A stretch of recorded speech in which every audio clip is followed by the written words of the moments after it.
2 месеци Штипјанката Драгица Панова пред Фондот за пензиско и инвалидско осигурување не може да докаже дека е жива. Низината бизарна приказна започнува со смртта на низиниот сопруг на почетокот од годинава. Мажот ми си почина на 4 јануари, да ме заведат и мене почината на 4 јануари. А по кој остов, по што се ме заведеле умрене, јас не знам. Што се случило, Панова открива, откако пензијата не истигнала повеќе. Од јануари наваму јас немам пензија добиена. Никој неќе да ме објасне. Пераце од Скопје ме заведеле онеделе и на мене не ми е јасно. Не ми е јасно што е работа. Од тој момент до сега полни 2 месеци таа оди од врата до врата со намера да докаже дека е жива и да обезбеди редовен прием на пензијата. Но до денеска сите обиди се безуспешни. У март месец исправа документите. Онеде кажаа ќе биде. Ајде у март да земам пензија, нема. Ајде у април дојде да земам пензија, ма немам и у април пензија. Во меѓувреме, таа живее скромно и за пари снаоѓајќи се на различни начини, во очекување незиниот случај администрацијата да го реши. Позајмувала сам и сега кога ќе земам да ги врнам.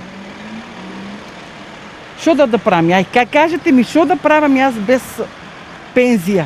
Ово е срамота што се работи. Срамота е за народот. Од жив да те направат умрен, да те остават без една банка да немаш. Бидејќи можностите за снаоѓање се исцрпени, таа апелира. Мора да се реши, немам пари. Немам пари.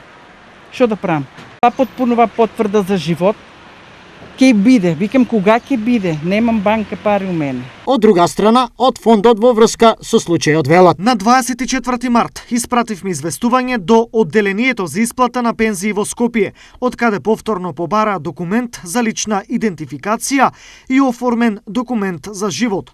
Но лицето Драгица Панова досега не се има обратено кај референтот за права од прв степен да достави лична карта.